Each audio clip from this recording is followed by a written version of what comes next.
قرآن مجید فرقان حمید میں اللہ تبارک و تعالیٰ نے فرمایا ہے اپنے بندوں کو اپنی عبادت کی طرف توجہ دلائیے، اپنے بندوں کے دلوں میں عبادت کا شوق، ذوق اور نظریہ پیدا فرمایا یا ایھا الناس اعبدوا ربکم الذی خلقکم، اے ایمان والو، اے لوگو، اپنے اس رب کی عبادت کرو جس نے تمہیں پیدا کیا ہے، والذین من قبلکم، اور ان لوگوں کو بھی پیدا کیا ہے جو تم سے پہلے تھے۔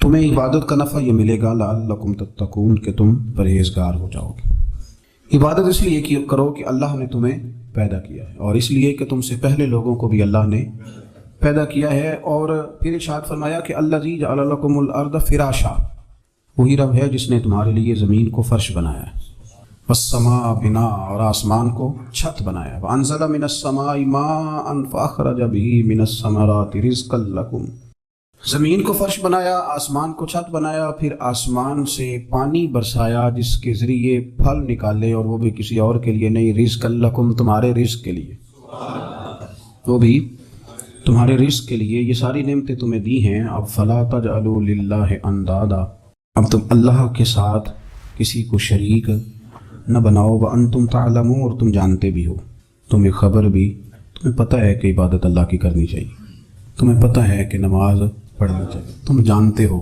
کہ نوافل ادا کرنی چاہیے، تمہیں پتہ ہے کہ سجدے آنکھیں بند کر کے جھوٹ کی زندگی جی کے، اپنے ساتھ بددیانتی کر کے، دھوکہ دے کے اپنے آپ کو دائیں بائیں اپنے آپ کو کہیں مصروف رکھ کے کچھ وقت ضائع تو کر لیتے ہو، پر تمہیں پتہ تو ہے نا کہ عبادت اللہ کی کرنی، تمہیں اس کی خبر ہے۔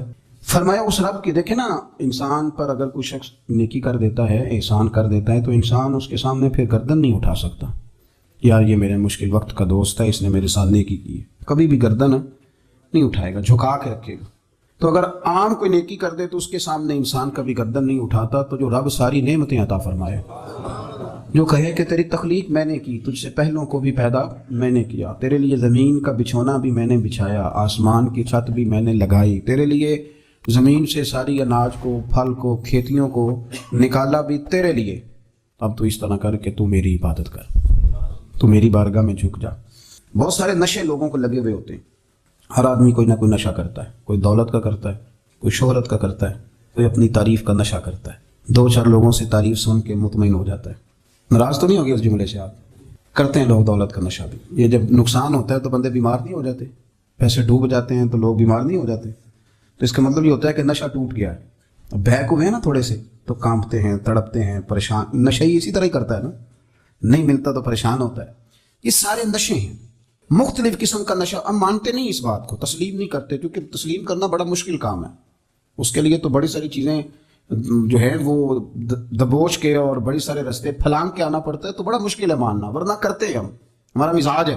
یہ گھومنے پھرنے کا، دنیا دیکھنے کا بھی ایک نشہ ہے، یہ بہت ساری باتیں کرنے کا بھی ایک نشہ ہے، گپ شپ کا بھی ایک نشہ ہے۔ دو چار لوگوں کی جب تک پگڑیاں نہ کھول لیں، بعض لوگوں کو نیند نہیں آتی، یہ غیبت کا، چغلی کا، بددیانتی کا، یہ بھی ایک نشہ ہے۔ اس پر ملا رومی رحمۃ اللہ نے بڑا کلام لکھا ہے، وہ کہتے ہیں مانگ کے کھانے کا بھی نشہ ہے، مانگ کے کھانے کا بھی نشہ ہے۔ وہ کہتے ہیں کہ ایک بھیک مانگنے والی خاتون تھی، تو بادشاہ کے پاس بھیک مانگنے آئی، تو بادشاہ کو پسند آ کہ اس نے شادی کر لی۔ اب اس کو عادت تھی بھیک مانگ کے کھانے کی، تو وہ کنیزوں سے کہا کرتی تھی کہ فٹافٹ نہ روٹی لے کے آیا کرو، میں 2-3 دفعہ مانگوں تو پھر لایا کرو، کیونکہ ایک نشہ ہے نا، تو میں مانگوں 2-4 دفعہ تو پھر۔ تو انسان بہت سارے نشے کرتا ہے، یہ مانتا نہیں، یہ موبائل، یہ فیس بک، یہ سارے نشے ہی ہیں، اپنی فوٹو لگا لینا، سارا دن اسی کو دیکھتے رہنا۔ اور بڑے بڑے سیانے بندے جو وزادار ہیں، بڑے وزادار لوگ ہیں، لیکن وہ بھی سنجیدگی کے قائل نہیں، اس طرح کے نشوں کا شکار ہیں۔ یہ سارے نشے ہیں جو ہم نے پال لیے۔ ہمارے صوفیاء، ہمارے بزرگ فرماتے ہیں کہ تم اس طرح کرو، اگر سارے نشوں سے بچنا چاہتے ہو تو سجدے کا نشہ شروع کرو، سجدے کا نشہ شروع کرو۔ یہ نا اقبال کہتے ہیں، عطار ہو، رومی ہو، رازی، آپ بات کو سمجھیں، عطار ہو، رومی ہو، رازی ہو، غزالی ہو، کچھ ہاتھ نہیں آتا بے آہ سحر گاہی۔ کہتے ہیں بہت بڑا صوفی ہو جیسے فرید الدین عطار تھے، بہت بڑا تصوف کا امام ہو جیسے امام غزالی تھے، بہت بڑا تفسیر کا استاد ہو جیسے امام رازی ہو، عطار ہو، رومی ہو، رازی ہو، غزالی ہو، پر کچھ ہاتھ نہیں آتا بے آہ سحر گاہی۔ اگر سویرے اٹھ کے روتا نہیں نا اللہ کی بارگاہ میں، اگر تہجد نہیں نہ پڑھتا، تو کچھ ہاتھ نہیں آتا بے آہ سحر گاہی، پھر اس کو کوئی چیز نصیب۔ میری بات کی سمجھ آ رہی ہے آپ حضرات؟ جب تک آپ سویرے نہیں اٹھتے، آپ اللہ اللہ نہیں کرتے، آپ کو نوافل کا چسکا نہیں، عبادت کا مزہ نہیں، فرمایا میری عبادت کرو، یہ شوق پیدا کرو، میں نے تمہیں پیدا کیا ہے۔ ہم لوگوں کے نشے، مختلف نشے، بڑا عجیب رنگ ہے۔ محفل کی صدارت کرنے والے بڑے پیر صاحب، بڑے القابات، بیچ میں سے بندہ تلاش کرنے سے بھی نہیں ملتا، اتنے بڑے لقب ہیں اس کے، لیکن وہ سج سنور کے 2.5 گھنٹے بیٹھا رہا محفل میں، اور نماز کا وقت آیا تو اس نے مختصر سی پڑھی، وہ نکل گیا، وہ ہلکے سے سجدے کیے۔ اتنا بڑا عشق رسول نعت کا، ہو کیا بات ہے، اور عشق رسول کا بہت بڑا پیغام پر، بہت بڑا مبلغ، اور بیچارہ سمجھ ہی نہیں سکا کہ اللہ کے رسول نے فرمایا تو نماز پڑھ میری آنکھیں ٹھنڈی ہو جائیں گی۔ تو یہ نشے کے عادی تو ہیں پر حقیقت کے قائل نہیں ہیں۔ یہ بس ٹھیک ہے، خوابوں کی دنیا میں لوگ زندہ ہیں، پر جن کو یہ جو نشہ تھا نا عبادت کا، یہ میرے رسول پاک کی چاہت ہے، یہ میرے نبی کریم علیہ السلام کی۔ آپ دیکھیں نا، حضور مہینوں جا کے غار حرا میں بیٹھتے، کیا وہاں تبلیغ کرتے تھے، کوئی کتاب لکھتے تھے؟ رسول کریم علیہ السلام مہینہ رہتے غار حرا میں، کوئی نہ مجھے دیکھے، کوئی نہ مجھے ملے، حضور یہاں کیا ہے؟ فرمایا میں اپنے رب کی عبادت کروں گا۔ نبی کریم علیہ السلام نے سجدوں کے ساتھ پتھروں اور پہاڑوں کو آباد کر دیا، سجدوں کے ساتھ۔ آپ کا سجدہ آپ کو بہت ساری چیزوں سے چھڑا لیتا ہے، یہ بہت ساری جگہوں سے جھکنے سے بچا لیتا ہے۔ صوفیاء، اولیاء یہ کیا کرتے تھے؟ یہ سجدے کا ذوق ہی تو پیدا کرتے تھے، سجدے کا ذوق۔ شاہ عبدالعزیز دباغ رحمۃ اللہ تعالیٰ علیہ اپنے مریدوں سے فرمایا کرتے تھے کہ اگر تم پکے نمازی بن جاؤ نا، تہجد گزار ہو جاؤ، تو میرے پاس آنا جانا چھوڑ دینا۔ عرض کی حضور کیوں؟ فرمایا میں تمہارے اور رب رسول کے راستے میں رکاوٹ نہیں بننا چاہتا، اور میرا مقصود ہے تمہیں وہاں تک پہنچانا۔ جب پہنچ گئے تو پھر میری ضرورت ختم ہو گئی۔ ہاں کبھی وسوس آئے، شک پیدا ہو، تکلیف ہو تو آنا، ورنہ میں نہیں چاہتا کہ میں رکاوٹ بنا رہا ہوں۔ تم اللہ اللہ کرو، اس مالک کو راضی کرو۔ میرے رسول پاک علیہ وسلم نے فرمایا بندہ اللہ کے سب سے قریب اس وقت ہوتا ہے جب وہ سجدے کی حالت میں ہوتا ہے۔ کس کے قریب ہوتا ہے؟ اللہ کے سب سے قریب ہوتا ہے، وہ بڑا نیڑے ہے رب کے، بڑا قریب ہے، اس لیے کہ وہ حالت ہے سجدہ میں۔ وہ جب سجدے کرتا ہے نا، اس کی بارگاہ میں جب جھک جاتا ہے، آپ ذرا سجدے کی کیفیت دیکھیں نا، زبان بھی یہاں ہے، آنکھ بھی یہاں ہے، کان بھی، عقل بھی ساری، اس نے سارا کچھ رکھ دیا سجدے میں۔ آپ وہ کبھی پیچھے جائیں تو دیہاتوں میں کہا جاتا تھا ناک سے نکیریں نکالو، بہت بڑی سزا ہوتی تھی نا، ناک سے نکیریں نکالو، بڑی سزا ہوتی تھی۔ تو اس نے کہا مالک مجھے کسی نے کہا نہیں، پر دیکھنا میں نے رکھ دی ساری عقل سجدے میں، اور رکھ کے کہا کیا؟ سبحان ربی یا اللہ، اللہ میں پست ہوں تو اعلیٰ ہے، اللہ تو میرا رب ہے اور تو سب سے اعلیٰ۔ اتنا، اور فرمایا جب یہ اس کیفیت میں ہوتا ہے تو پھر یہ اپنے رب کے قریب ہوتا ہے۔ کثرت عبادت، نوافل۔ ہمارے ہاں عمرے کی قرآن اندازی محفلوں پہ ہونے لگ گئی ہے، حالانکہ حدیث سے ثابت نہیں۔ میں دوستوں سے کہتا ہوں جائز ہے، کرنی چاہیے، عمرے کی قرآن اندازی جائز ہے، پر کسی حدیث میں نہیں آئی کہ قرآن اندازی کرو عمرہ کرو۔ حدیث میں قرآن اندازی یہ آئی ہے کہ نبی پاک علیہ السلام نے فرمایا تمہیں پتہ چل جائے نا پہلی صف کا ثواب کتنا ہے، تم قرآن اندازی کرو۔ عمرے کی قرآن اندازی کا تو پوسٹر چھپتا ہے، تو یہ والی قرآن اندازی کب ہونی ہے؟ ہونی چاہیے کہ نہیں؟ حضور نے فرمایا تمہیں پتہ چلے کہ اس کا ثواب کتنا، تو تم قرآن اندازی کرو، تم قرآن ڈالو۔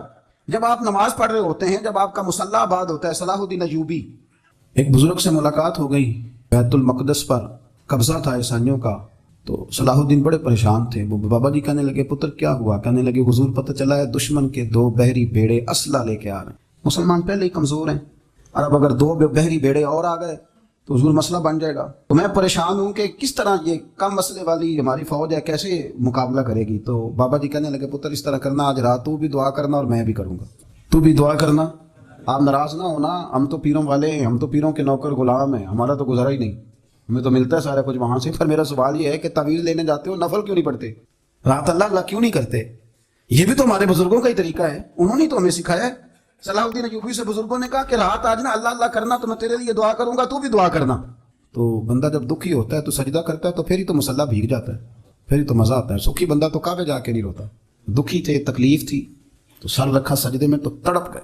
اور وہ بابا جی کہتے ہیں میں مسجد آیا تو صلاح الدین چیخے مار کے رو رہا تھا اور کہہ رہا تھا مالک میں کوئی اپنی شان کے لیے تو نہیں نہ لڑ رہا، اللہ کو میں کوئی قبضوں کے لیے تو نہیں لڑ رہا، مالک تیرے لیے لڑ رہا ہوں، مجھے بے آبرو نہ کرنا، میری مدد فرمانا۔ کہتے ہیں میں آیا تھا کہ مسجد میں دعا کروں گا، پر صلاح الدین ایوبی کو روتے دیکھا تو میں لوٹ گیا۔ تو سویرے صلاح الدین ملے تو بڑے خوش تھے۔ میں نے کہا پتر کیا ہوا؟ کہنے لگے حضور وہ بحری بیڑے 2 آ رہے تھے نا اسلحہ لے کے، دونوں ڈوب گئے پانی میں ڈوب گئے۔ تو بابا جی کہنے لگے صلاح الدین وہ پانی میں نہیں ڈوبے، وہ تیرے آنسوؤں میں ڈوب گئے، وہ غرق ہو گئے۔ وہ جو تو نے مصلی بات کیا تو وہ تیرے آنسوؤں میں ڈوب گئے، وہ غرق ہو گئے، وہ تباہ اتنے قیمتی تھے تیرے آنسو کے بہا لے گئے دشمن کے بحری بیڑوں کو۔ میرے بھائی ٹھیک ہو گیا جی، میرے عزیز سمجھ لیں اس بات کو ہمیشہ کے لیے، اور اس پر غور کر لیں اچھے طریقے سے کہ میرے رسول کریم سید عالم صلی اللہ علیہ وسلم نے نا ہماری توجہ دلائی، حضور نے ہمیں بتلایا، ہمارا ذوق بڑھایا عبادت کی طرف۔ ایک صحابی تھے حضرت ابو فاطمہ رضی اللہ تعالیٰ عنہ، یہ ترمذی شریف کی حدیث ہے۔ نبی پاک علیہ السلام نے فرمایا ابو فاطمہ قیامت کے دن مجھ سے جلدی ملنا چاہتے ہو کہ دیر کے ساتھ؟ تو کہنے لگے حضور کون ہوگا جو دیر سے ملنا چاہے گا، ہم نے تو جان دے دی وعدہ دیدار پر۔ اعلیٰ حضرت فرماتے ہیں جان دے دی وعدہ اور نقد اپنا دام ہو ہی جائے گا۔ مجھے لگتا ہے کہ یہ سودا نقد و نقد ہو جانا ہے، کیونکہ ہم نے جان دے دی وعدہ دیدار پر۔ آپ نے وعدہ کیا تھا کہ مریں گے تو پھر زیارت ہوگی، تو مر گئے ہم زیارت کی خاطر۔ جان دے دی وعدہ دیدار پر تو نقد اپنا دام ہو ہی جائے گا۔ اے رضا ہر کام کا ایک وقت ہے، دل کو بھی آرام ہو ہی جائے گا۔ تو حضرت ابو فاطمہ رضی اللہ تعالیٰ عنہ سے نبی پاک صلی اللہ علیہ وسلم نے فرمایا جلدی ملنا چاہتے ہو کہ دیر سے؟ عرض کی حضور فٹافٹ ملنا ہے، میں نے قیامت کے دن آپ سے جلدی ملنا ہے۔ تو نبی پاک علیہ السلام نے فرمایا پھر اس طرح کرنا، دنیا میں رہ کے سجدے زیادہ کرنا، پھر سجدے زیادہ کرنا، قیامت میں ملاقات جلدی ہو جائے، قرب ملے گا تمہیں۔ اپنے بچوں کے اندر دیکھیں نا، ہم شوق پیدا کرتے ہیں، ہمیں صحیح لفظ نہیں بولنے آتے پر ہم بچوں میں شوق پیدا کرتے ہیں کہ پتر ڈاکٹر بن جائے گا تو بڑا نفع کرے گا، تو لوگوں کی خدمت کرے گا، ملک و ملت کی خدمت کرے گا، تیرے ابا کا نام روشن ہوگا، تیرے دادا کی تعریفیں ہوں گی۔ ہم یہ ذوق پیدا کرتے ہیں، ہم اپنے نوجوانوں کے اندر یہ فکر پیدا کرتے ہیں، انہیں ہم سمجھاتے ہیں کہ میاں جب تم پڑھو گے محنت کرو گے تو فلاں آدمی کی طرح تمہارا نام ہوگا۔ یہ جتنا ذوق ہم بچوں کے اندر ان چیزوں کا پیدا کرتے ہیں، ہمیں حکم ہے کسی طرح ہم ذوق پیدا کریں کہ پتر نماز پڑھے گا تو اللہ راضی ہو جائے گا، تو سجدہ کرے گا۔ دیکھیں نا میرے رسول کریم علیہ السلام نے فرمایا 7 سال کے بچے کو مسجد لے کے جاؤ، یعنی اسے شوق دلاؤ، اس کے اندر یہ خاصیت پیدا کرو کہ اس کا دل کرے مسجد میں جانے کا، اس کے اندر یہ خصوصیات لاؤ کہ وہ ہمارے ہاں نا ہر چیز کو پروموٹ کیا جا رہا ہے، ہر چیز کو، یعنی سر سنگیت سکھانے کے لیے اکیڈمیاں بن گئی، ہر شے پروموٹ ہو رہی ہے، عبادت کا جذبہ کم ہوتا جا رہا ہے، اللہ کا ذوق ہمارے اندر نہیں رہا۔ اور اتنا مشکل ہم نے اپنے لیے بنا لیا ہے کہ وہ بندہ جو بڑی زبردست مذہبی گفتگو کر رہا تھا اور تگڑی بات کر رہا تھا، کیا بات ہے، لیکن نماز کے بارے میں کمزوری دکھا جاتا ہے، نوافل کے بارے میں وہ چپکے سے نکل جاتا ہے۔ امام احمد بن حنبل رحمۃ اللہ تعالیٰ علیہ، مسند امام احمد بن حنبل 14 جلدوں میں ہے مارکیٹ میں، اور مجھے تو خیر پسند ہی پڑی ہے، میں نے تو کئی دفعہ پڑھی ہے۔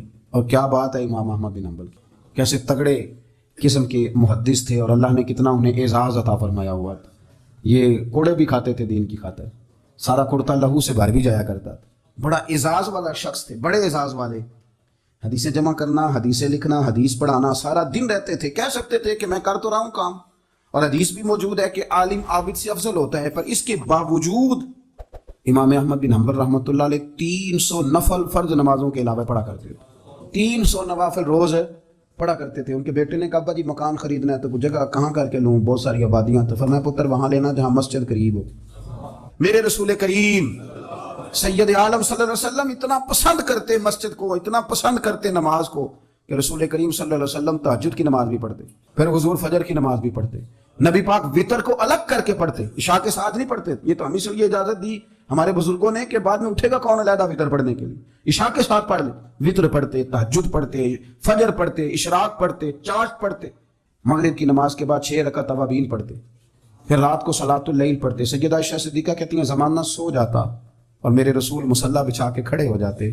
او یار کھیتی باڑی کر کے نہیں، محنت مزدوری کر کے نہیں، جناب عائشہ کہتی ہیں میں یہ بھی دیکھتی کہ حضور ایک آیت شروع کرتے تو ساری رات اسی کو پڑھتے، اور میری نظر جاتی تو قدم مبارک پہ ورم آ جاتا۔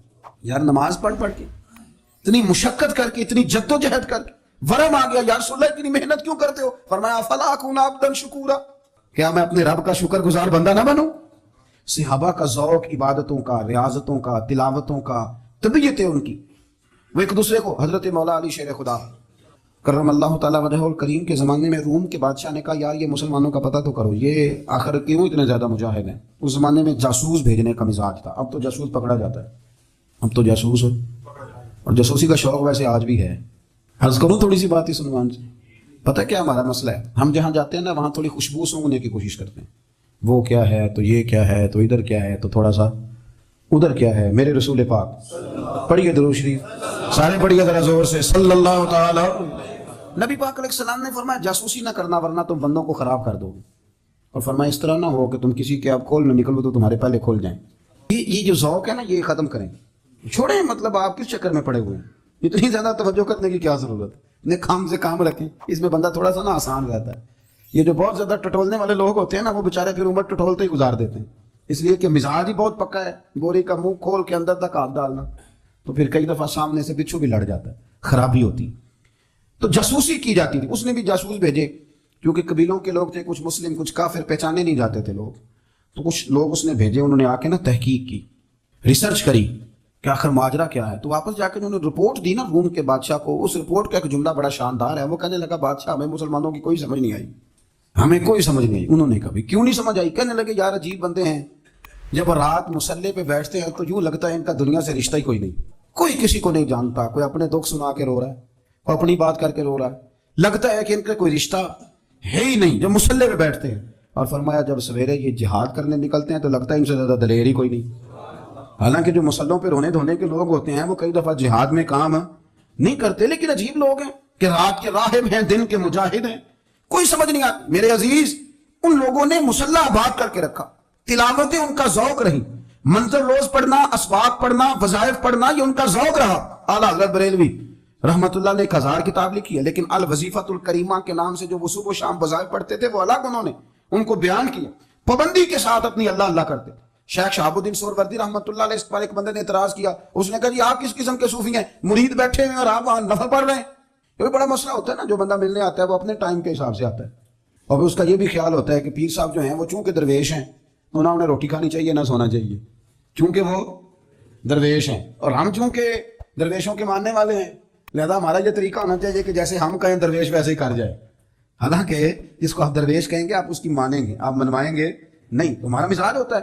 شیخ شہاب الدین پر لوگوں نے اعتراض کی، حضور لوگ ملنے آئے ہیں، زیارت کرنے آئے ہیں، یہ بندے دعا کرانے آئے ہیں، اللہ اللہ کرانے آئے اور آپ نفل پڑھ رہے ہیں. کیا جملہ ہے، کیا حسن ہے، کیا خوبصورتی ہے. فرمانے لگے رب رسول سے مانگنے کے لیے مصلی بچھایا ہے، اگر وہاں سے مانگوں گا نہیں تو تمہیں دوں گا کیا؟ پہلے مجھے کچھ لے تو لینے دو، اگر میرے پلے کچھ ہے ہوگی تو آگے دوں گا نا. تو میں مانگنے گیا تھا کہ یا اللہ دے، تیرے بندے لینے آئے ہیں، دے، تو میں کچھ لوں گا تو آگے دوں گا نا.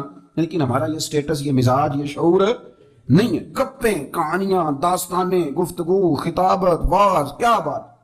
لیکن اگر کچھ کرنے کا کام ہو تو وہ نہیں ہم سے ہوتا. میرے نبی کریم علیہ الصلوۃ والسلام نے مصلی سے دل لگانے کا درس دیا، حضور نے توجہ دلائی. صحابہ اس ذوق کے حامل لوگ تھے، وہ کوشش کرتے تھے. جناب صدیق اکبر رضی اللہ تعالیٰ عنہ کا عبادت کا مزاج ہمیشہ قائم رہا. حضرت عمر فاروق ساری رات اللہ کے حضور کھڑے رہے. حضرت عثمان غنی رضی اللہ تعالیٰ عنہ عشاء کی نماز پڑھ کے 2 رکعتوں کی نیت باندھتے تھے، 15 سپارے پہلی رکعت میں پڑھ دیتے تھے اور 15 سپارے قرآن مجید کے دوسری رکعت میں پڑھ دیتے. آپ نے نا حضرت عمر فاروق کے وصال کے بعد ان کی ایک بیوہ سے نکاح کیا. حضرت عثمان غنی نے نکاح کیا. وہ خاتون آپ کے نکاح میں آئی تو عرض کرنے لگی امیر المومنین، میرے لیے اعزاز تو بہت ہے کہ میں امیر المومنین کی بیوہ تھی تو امیر المومنین کی منکوحہ ہو گئی ہوں، لیکن حضور نہ تو میں جوان ہوں کہ میرے اندر رغبت ہوتی اور نہ میں اب اس قابل ہوں کہ کوئی خدمت کر سکوں. میرے ساتھ نکاح کی وجہ کیا بنی؟ تو عثمان غنی رو پڑے. فرمانے لگے میں نے عمر فاروق کو مسجد میں اپنے رب سے ڈرتے ہوئے دیکھا، میں نے اسے روتے ہوئے دیکھا ہے، عدل کرتے دیکھا ہے، انصاف کرتے دیکھا ہے، امت کی خیر خواہی کرتے دیکھا. تمہارے ساتھ نکاح اس لیے کیا ہے کہ تم مجھے یہ بتاؤ کہ عمر فاروق گھر کے اندر اپنے رب کو کیسے راضی کرتے، گھر کے اندر کیسے راضی کرتے تھے. وہ طریقے بتلاؤ، تم بتاتی جانا اور میں بھی اسی طرح گھر میں عبادت کروں. میرے رسول کریم علیہ الصلوۃ والسلام نے ارشاد فرمایا، حضور فرمانے لگے جس گھر میں اللہ کا ذکر ہوتا ہے وہ گھر زندوں کا ہے، اور جس گھر میں رب کریم کا ذکر نہیں ہوتا وہ گھر زندوں کا نہیں ہے. گھر نا ہم نا کتابوں میں پڑھتے ہیں کہ ایک بزرگ کہتے ہیں، حضرت فضیل بن عیاض کہتے ہیں کہ میں ایک گلی سے گزر رہا تھا تو گھر کے اندر کسی قاری صاحب نے قرآن کی آیت پڑھ دی، وَلِمَنْ خَافَ مَقَامَ رَبِّهِ جَنَّتَانِ. میں تو میرے کانوں سے ٹکرائی تو اللہ نے میری کایا ہی پلٹ دی، میں توبہ کر گیا. اب گھر کے اندر سے آواز آئے تو صحیح نہ تلاوت کی، پر اندر سے آواز آتی نہیں ہے، ڈیک بجنے کی آواز آتی ہے یا ٹی وی چلنے کی آواز آتی ہے یا دھوم مچانے کی آواز آتی ہے. عبادت کا وہ جو خاص شوق تھا، وہ جو حسن تھا، وہ جو توانائی تھی، وہ جو بات تھی.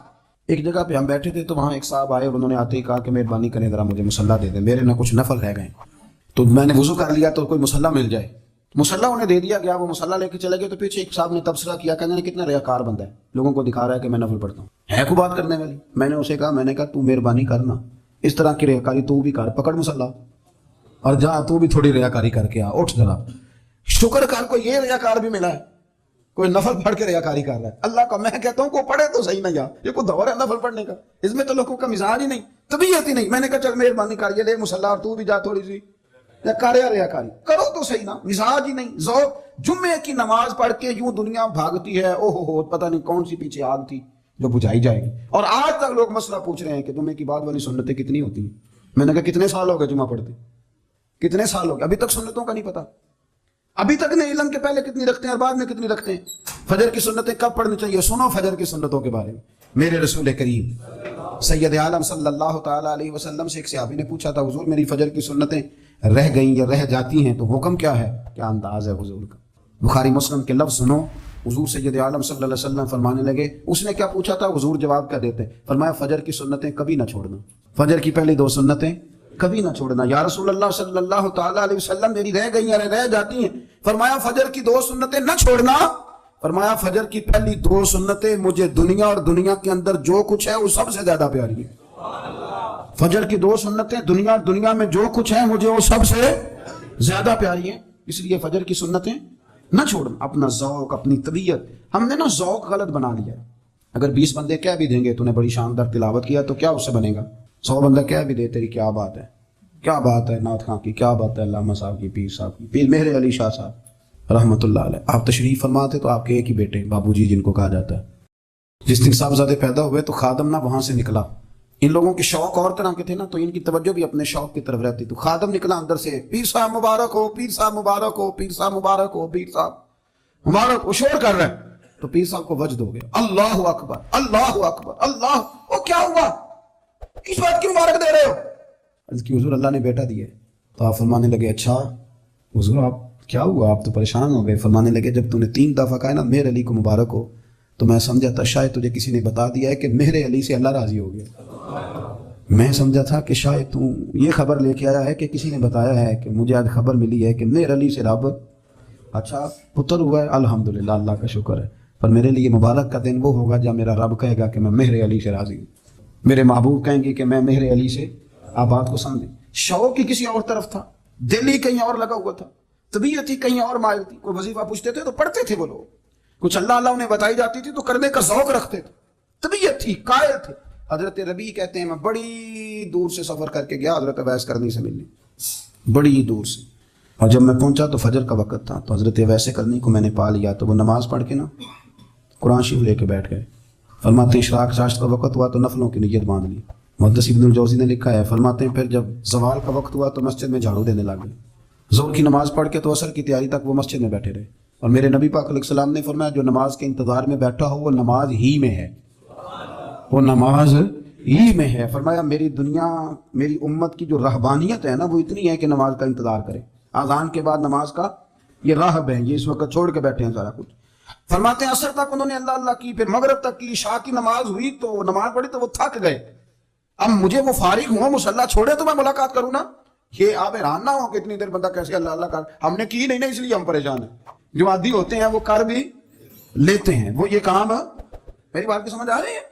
جب جاتے ہو کسی دفتر میں تو 8 گھنٹے کھڑے رہ لیتے ہو نا, مجبوری ہوتی ہے تو کھڑے رہا جا سکتا ہے. پاسپورٹ کے دفتر بولیے, امیگریشن کی لائنوں میں, اور میں نے تو ویسے بھی بندے 12 گھنٹے پہلے جا کے کھڑے دیکھے, رہ لیتے ہیں کھڑے. تو اگر ان کاموں کے لیے رہا جاتا ہے تو اللہ رسول کے لیے بھی کھڑے رہا جا سکتا ہے. تو فرمانے لگے کہ جب عشاء کی نماز کے بعد آخر انسان تھے, تھک گئے, نیند کا غلبہ ہوا تو تھوڑی ایسے آنکھ بند ہوئی تو کھولی تو رونے لگے. حضرت ویسے کر دی, رو کے کہنے لگے مالک مجھے غافل تو نہ کر, ابھی میں نے کیا بھی کچھ نہیں, دن ختم ہو گیا, کوئی نفل نہیں, کوئی اللہ اللہ نہیں, اللہ مجھے غافل نہ کر, میری مدد فرما. فرماتے ہیں جب وہ روئے تو میرے ساتھ جو شخص تھا میں نے کہا اٹھو چلیں. کہنے لگا حضور ملنا نہیں. فرمایا جو میں لینے آیا تھا وہ مجھے مل گیا, جو میں ان سے سیکھنے آیا تھا وہ مجھے نصیب ہو گیا, اب اور میں نے کیا لینا, ختم ہو گئی بات, اٹھو چلیں. اللہ کے بندوں نے حضرت ربیعہ بن کعب اسلمی رضی اللہ تعالیٰ عنہ فرماتے ہیں, کہتے ہیں جب بنو قریظہ اور بنو نذیر یہودیوں کے ساتھ حضور علیہ السلام نے جنگ کا اعلان فرمایا تو وہ دشمن ہو گئے. ہمیں خطرہ تھا کہ وہ رات کو کہیں محبوب کو تکلیف نہ دیں, تو کچھ لوگ نا تلواریں لے کے نبی پاک کے دروازے پہ پہرے داری کرتے تھے. گن مین رکھنا حرام نہیں, اگر کسی کو واقعی خطرہ ہو تو اس کے لیے سنت بھی ہے. حضرت علی المرتضیٰ تلوار لے کے حضور کے گھر کا پہرا دیتے تھے.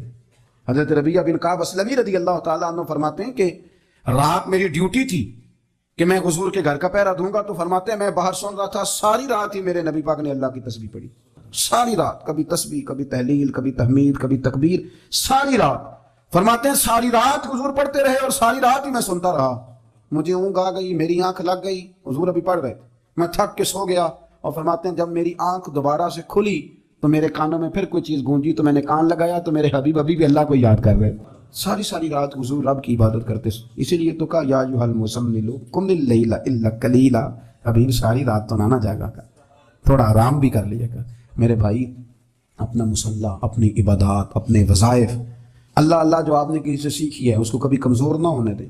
شجرہ شریف جو کسی بزرگ سے آپ لے لیتے ہیں تو کیا رسم ہے کوئی؟ اس پہ کچھ لکھا ہوتا ہے، وہ پڑھنے کے لیے دیا جاتا ہے، اس پہ لکھا ہوتا ہے کہ یہ اللہ اللہ آپ نے کرنی ہے۔ ساری زندگی کسی اسکول میں داخل ہو گئے اور وہاں جا کے آپ نصاب ہی نہ پڑھیں، کتاب ہی نہ کھولیں تو پاس ہو جائیں گے؟ وہ کہتے ہیں میں 20 سال جاتا رہا ملا کچھ نہیں، تو آپ نے لیا کیا ہے؟ ایک اتنی سی کتاب تھی، اس کو تو کھول کے آپ دیکھ نہیں سکے، اس کے وظائف تک تو رسائی نہ ہوئی، اس لیے کہ اللہ اللہ کرنا مشکل ہے اور تصویر کھنچانا یہ آسان کام ہے۔ تو جو آسان ہے اس طرف ہماری توجہ لگی رہتی ہے اور جو مشکل ہے اس طرف ہم ذوق پیدا نہیں کرتے۔ یا ایھا الناس اعبدوا ربکم الذی خلقکم والذین من قبلکم لعلکم تتقون، اے لوگوں اس رب کی عبادت کرو جس نے تمہیں پیدا کیا اور تم سے پہلوں کو پیدا کیا، اس لیے عبادت کرو کہ تم پرہیزگار ہو جاؤ گے۔ مالک سمجھنے کی توفیق عطا فرمائے۔ آج پوری دنیا جو دکھوں میں اور غموں میں ہے، تو میرا اللہ پیغام دے رہا ہے میرے نبی کی زندگی اختیار کرو، اللہ تمہارے سارے غم دور کر دے گا۔ پیسہ آنے سے دور نہیں ہوتے، بہت بڑا تم فرید صاحب کی طرح وی بن جاؤ، اس سے دکھ درد دور نہیں ہوتے۔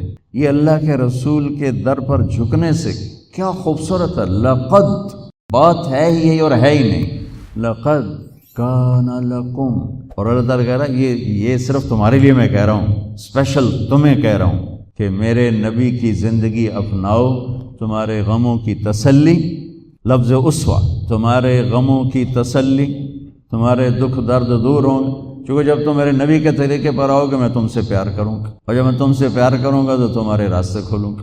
حسنتن، حسنتن، انسان خوبصورتی کو پسند کرتا ہے، حسن پرست ہے اور خوبصورتی کی طرف کھنچتا ہے۔ معصوم بچے کو بھی مسکرا کے دیکھو تو وہ بھی مسکراتا ہے، آنکھیں دکھاؤ تو وہ روتا ہے۔ انسان کے اندر حسن پرستی ہے تو باقی ہر حسن زائل ہو جاتا ہے۔ میرے نبی کے زندگی والا حسن ہمیشہ بڑھتا رہتا ہے۔ تو اسوۃ حسنۃ، تمہارے لیے میرے نبی کی زندگی سب سے خوبصورت نمونہ ہے۔ اللہ نے اپنے حبیب کو بنایا بھی خوبصورت۔ حضرت عائشہ فرماتی تھیں کہ یوسف علیہ السلام کو دیکھ کر عورتوں نے ہاتھ کاٹ لیے، اگر میرے محبوب کو دیکھتی تو دل پہ چھریاں چلا کے بیٹھ جاتی۔ اللہ نے آپ کو اتنا حسین بنایا تھا۔ اللہ تک پہنچنے کا ذریعہ ہے جناب رسول اللہ صلی اللہ تعالی علیہ وسلم، اور اللہ تک جانے کا راستہ ہی کوئی نہیں۔ لو استفتحونی کل باب وجاؤنی من کل طریق لا افتح علیہم الا ان یکونوا وراءک۔ اللہ تعالیٰ نے فرمایا میرے نبی آپ اعلان کریں، یہ حدیث قدسی ہے کہ آپ کے بعد مجھ تک آنے کا ہر راستہ بند ہے، ہر دروازہ بند ہے، کوئی آپ کے رب کے پاس نہیں پہنچ سکتا جب تک آپ کے پیچھے نہ آئے۔ اور اللہ کو راضی کرنے پر ہی ہماری زندگی کی تکمیل اور کامیابی ہے۔ اگر اللہ کو کھو دیا تو سب کچھ کھو دیا۔ یا ابن آدم اطلبنی تجدنی، میرے بندے جو مرضی کام کرنا ہے کر، پر میری طلب میں رہ، میری تلاش میں رہ۔ فإن وجدتنی وجدت کل شیء، اگر تو نے مجھے پا لیا تو نے سب کچھ پا لیا۔ وإن فتنی فاتک کل شیء، اگر تو نے مجھے کھو دیا تو تم نے سب کچھ کھو دیا۔ وأنا خیر لک من کل شیء، اور میں تیرے لیے ہر چیز سے بہتر ہوں۔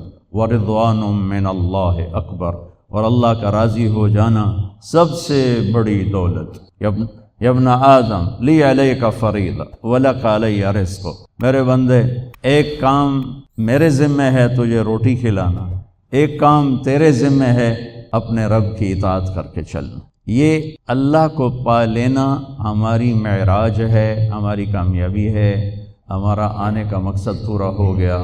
اللہ کو کھو کر گم کر کے کسی نے کچھ نہیں پایا، وہ ساری دنیا کا مالک بن جائے، بادشاہ بن جائے۔ اللہ اپنے فضل سے قبول فرمائے گا۔ میرے نبی کریم علیہ السلام نے درود و سلام کا بتلایا۔ ایک صحابی نے عرض کی حضور مسجد میں کیسے داخل ہونا ہے؟ فرمایا مسجد میں جب داخل ہونا تو پہلے مسجد میں داخل ہونے کی دعا پڑھنا، پھر اپنے نبی پہ درود و سلام پڑھنا۔